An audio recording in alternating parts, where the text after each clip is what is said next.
सिर्फ मुख्यमंत्री भाजपा आरएसएस को लात मार करके और दलितों पिछड़ों की ताकत रखने वाली जो पार्टी है राष्ट्रीय जनता दल, तेजस्वी यादव जी, लालू यादव जी के साथ में होकर के देश और संविधान बचाने की लड़ाई में शामिल हुए हैं। आज मीडिया की इतनी बड़ी ताकत पूरी दुनिया में और खास करके भारत में है कि वह झूठ को सच और सच को झूठ साबित कर देती है। तो मीडिया, इसी वजह से मीडिया का सम्मान शपथ ग्रहण के दिन में बिहार की जनता ने उनको दिखाया, गोदी मीडिया को औकात दिखाया कि आपकी क्या हैसियत है।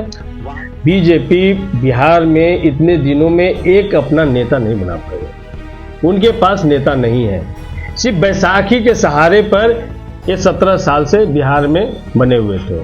अब नीतीश कुमार जी को जब समझ में आया कि नीतीश कुमार जी को ही खत्म करना चाह रहे थे, यूपी के जो मुख्यमंत्री हैं जिन पे 302 का मुकदमा था, तमाम तरह के संगीन धाराओं में उन पर एफआईआर था, उसको स्वयं मुख्यमंत्री बनने के बाद अध्यादेश ला करके उसको खत्म किया जाता है।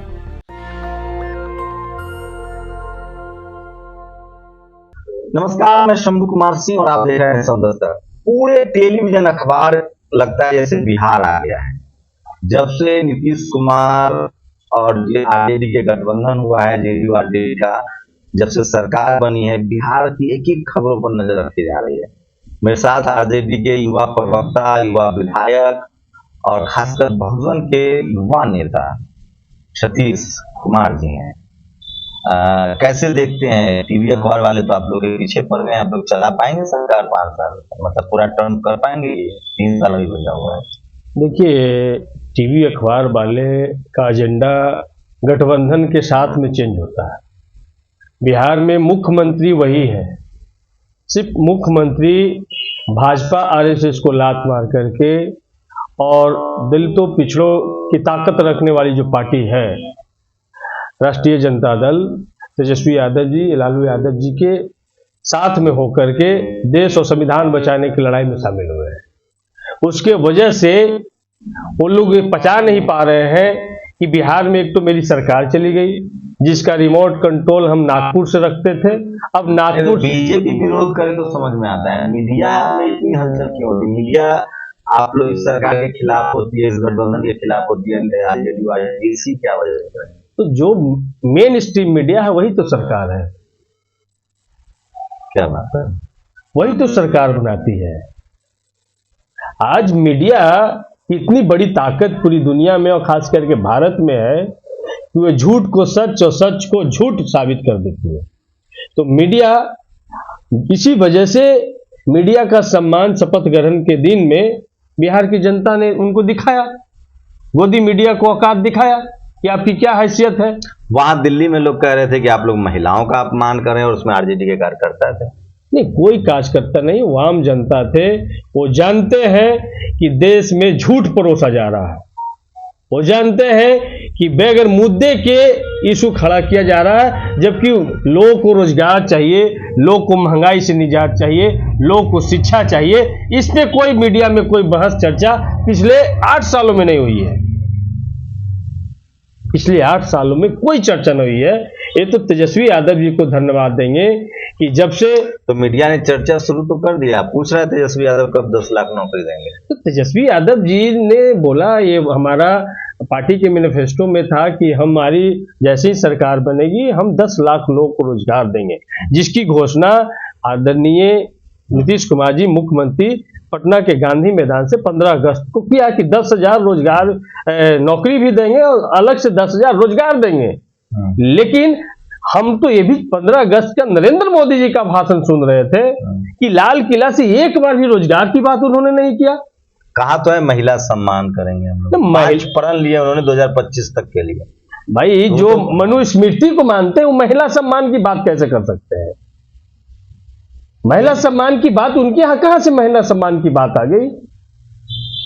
जो महिलाओं को 2 दर्जे से भी नीचे देखने का काम करती है। तो इसलिए महिला सम्मान की बात भाजपा आरएसएस के लोगों के मुंह से अच्छा नहीं लगता है। महिला सम्मान, युवाओं का सम्मान कब करेंगे? बेरोजगारों का सम्मान कब करेंगे? यहाँ के किसानों का सम्मान कब करेंगे? ये देश की असल जरूरत है, घर की महिलाओं को घर चलाना मुश्किल हो रहा, उनका घर में सम्मान नहीं बच रहा है, उसका सम्मान कब करेंगे? तो सवाल ये है। तो इसलिए मीडिया के लोगों का जो भूमिका है, इनका भूमिका लोग समझ रहे हैं कि किसी तरीके से अडानी अंबानी की सरकार को बचा करके रखें। क्या है आप लोग की क्या रणनीति बनी? तेजस्वी यादव फिर से डिप्टी सीएम बन गए हैं, आप लोग की बैठक भी हुई है, बहुत सारे बयान आ रहे हैं, क्या है आप लोग की क्या स्ट्रैटेजी है? कैसे बिहार को वो कह रहे हैं कि अब 2024 में लोकसभा और 2025 में बीजेपी फुल ले जाएगी। ये तो सपना भूल जाए बीजेपी बिहार में अब रिटर्न होने का। बीजेपी बिहार में इतने दिनों में एक अपना नेता नहीं बना पाई, उनके पास नेता नहीं है। सिर्फ बैसाखी के सहारे पर ये 17 साल से बिहार में बने हुए थे। अब नीतीश कुमार जी को जब समझ में आया कि नीतीश कुमार जी को ही खत्म करना चाह रहे थे, इनकी पार्टी को ही निगल लेना चाह रहे थे, जिस तरीके से मुकेश सहनी की पार्टी के साथ में इन्होंने किया, तब इनको समझ में आया। और उसके बाद ये जो हम लोग कह रहे थे बार बार कि देश पे खतरा है, संविधान पे खतरा है, यदि आप नहीं चाहते तो इतिहास आपको माफ नहीं करेगा। और नीतीश कुमार जी अंततः एजेंडे पे, जो हमारा राष्ट्रीय जनता दल का एजेंडा था, तेजस्वी यादव जी का एजेंडा था, रोजगार, कमाई, सिंचाई, पढ़ाई लिखाई, दवाई, सुनवाई और कार्रवाई वाली सरकार के लिए कटिबद्ध होकर के हम सब लोग एकजुट हुए हैं। और बिहार के युवाओं को भी आगे बढ़ाएंगे, बिहार को भी आगे बढ़ाएंगे। और जो पटरी से, डबल इंजन की सरकार ने जो पटरी से बिहार के विकास को उतार दिया है, उसको पटरी पे लाने के हर संभव कोशिश करेंगे। लोग कह रहे हैं कि 17 साल बाद आरजेडी सत्ता में आई है। एक साल छोड़ दें, नीतीश जी के साथ थे आप लोग, 18 उधर 15 साल आरजेडी की रही।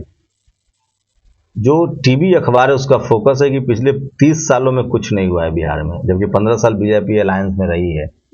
इसे कैसे काउंटर कर पाएंगे आप लोग? अभी नए आरोप लग रहे हैं, तेजस्वी यादव के साथ संजय यादव दिख रहे हैं, तेज प्रताप यादव जी के साथ उनके रिश्तेदार दिख रहे हैं।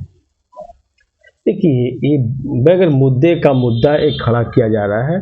और जब सुशील कुमार मोदी जी बेरोजगार थे, तो उनको बिहार से धक्का मार के दिल्ली भेज दिया गया था, उनकी उपयोगिता बिहार में खत्म हो गई थी। तो जैसे ही राजद के समर्थन से सरकार बनी है, पुनर्जीवित हो गए वो। और गलत बयानबाजी के लिए सुशील कुमार मोदी जाने जाते हैं। और ये संजय यादव जी तो सब लोग जानते हैं कि तेजस्वी यादव जी के साथ में रहते हैं, और उनके पिछले कार्यकाल में उनके ओएसडी भी रहा करते थे। तो ये कोई मुद्दा नहीं है।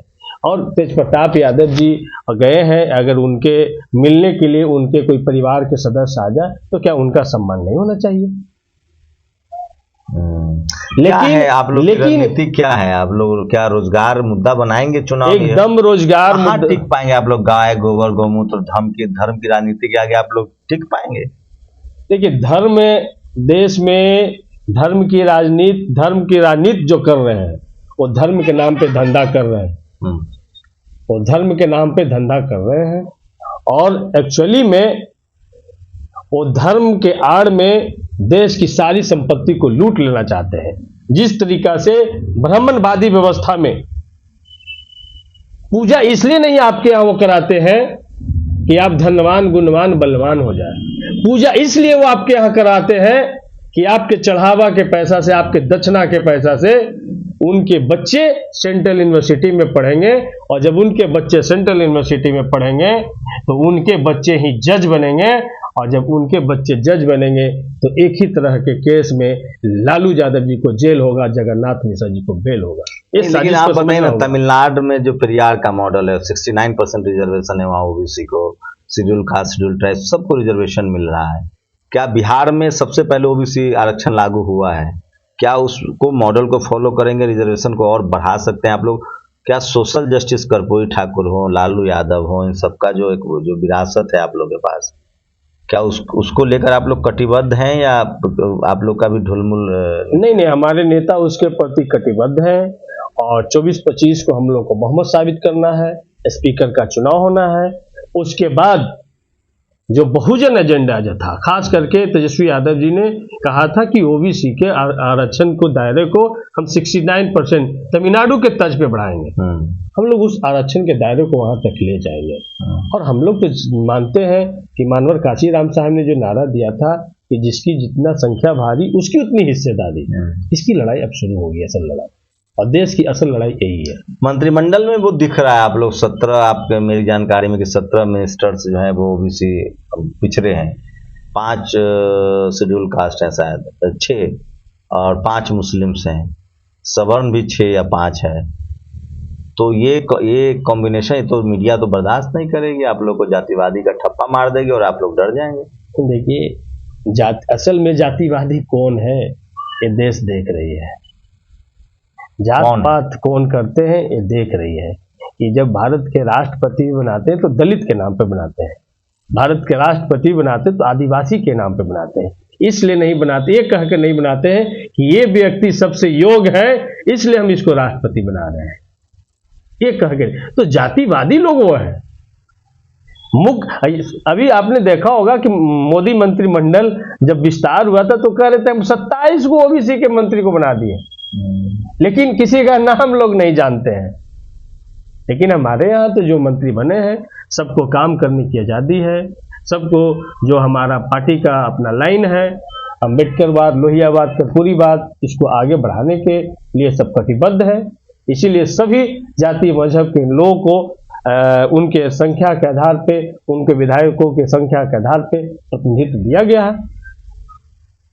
क्या एक आखिरी सवाल विधायक जी, क्या लगता है आप लोगों को, आप लोग युवा हैं, प्रवक्ता बनाए गए हैं, कैसे लड़ पाएंगे? क्योंकि आपको अपोजिशन से भी लड़ना है और अब सत्ता पक्ष में मीडिया से भी लड़ना है, क्योंकि मीडिया आपके खिलाफ है। देखिए, हमारा पूरा विरासत लड़ाई का विरासत रहा है। खास करके इस देश के SC ST OBC माइनॉरिटी हमेशा इस ब्राह्मणवादी मानसिकता के खिलाफ में लड़ता रहा है, चाहे मंदिर प्रवेश का लड़ाई हो या तालाब का पानी पीने का लड़ाई हो, चाहे सम्मान की लड़ाई हो, ये तमाम लड़ाई को लड़ा है और हम लोगों ने जीता है, जिसका बड़ा उदाहरण भीमा कोरेगांव है। तो उसी तरीके का लड़ाई उस मनुवादी मानसिकता के खिलाफ में तमाम SC ST OBC और स्वर्ण में भी जो लाइट माइंडेड लोग हैं, सब लोग इकट्ठा होकर के इस मनुवादी व्यवस्था के खिलाफ में लड़ना होगा। और हम लोग का तो मानना है कि इस देश का सबसे बड़ा आतंकवाद कोई है तो है ब्राह्मणवाद। इस व्यवस्था के खिलाफ हमारी लड़ाई चल रही है। तो ये थे युवा प्रवक्ता, आरजेडी के युवा प्रवक्ता सतीश कुमार, और विधायक भी हैं। और मैं फिर कह रहा हूं कि अभी भी जो अपोजिशन पार्टियां हैं उसके पास कोई अपना मीडिया नहीं है, अभी वो सोशल मीडिया के ही सहारे बीजेपी से मुकाबला कर रहे हैं।